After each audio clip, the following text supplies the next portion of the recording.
saat 5'ti yattık. Saat 6.30-7 civarıydı. Kızım geldi beni çağırdı dedi anne ki dedi dolaplar açık, kapı açık, balkon kapısı, sokak kapısı açık. İşte ondan sonra hemen koştum salona geldim baktım ki bu dolaplar hepsi açık. Ondan sonra benim zaten eşyalarım buradaydı, zinetlerim, paralarım buradaydı. Zaten emanet vardı, emanetler de vardı içinde. Onları hepsi içine elimi koydum, hiçbir tane yoktu. Hepsini almışlar götürmüşler. Ondan sonra şu kapı açıktı.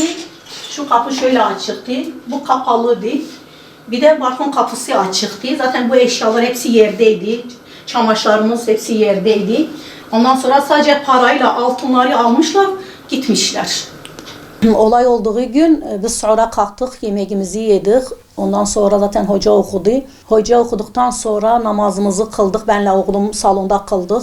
Ondan sonra 5'te yattık.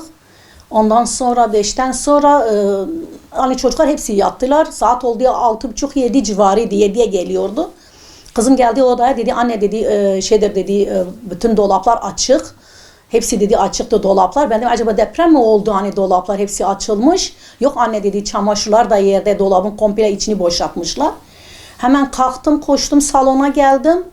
Hem balkon kapısı açık hem sokak kapısının birisini kapalı bir tane diğeri açık. 2 kapıdır zaten. Ondan sonra zaten dolapların bütün kapıları açıktı. Kıyafetler yerdeydi.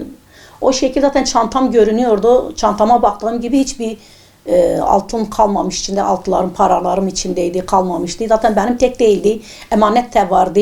20 senelik birikimimdi. Depremden dolayı korktuğum için sürekli çantamda bulunduruyordum. Depremden dolayı şu an kadar tedavi görüyorum. Başımda zaten 3 tane damar tıkanıklığı oluşmuş. Kulağımda vertigo çıktı. O yüzden dengemi tutamıyorum. Hep sürekli yatıyordum. Polisleri aradık. Geldiler, baktılar, incelediler, parmak izleri aldılar. Ondan sonra kalktı gittiler vallahi başka 3-4 gündür hiçbir haber yok. Hiç bize bir bilgi verilmedi yani. Ondan sonra 20 senelik birikimimdi. Benim tedavim vardı. Eşim karaciğer yetmezsizliğidir. Onun tedavisi vardı. Kızım diyabet hastasıdır. Oğlum böbrek hastasıdır. 20 senelik birikimimdi. Öyle oldu gitti yani. Hiçbir belirti yok, hiçbir iz yok, hiçbir bilgi yok. Bize bilgi de vermiyorlar. Artık ne yapacağız bilmiyoruz yani.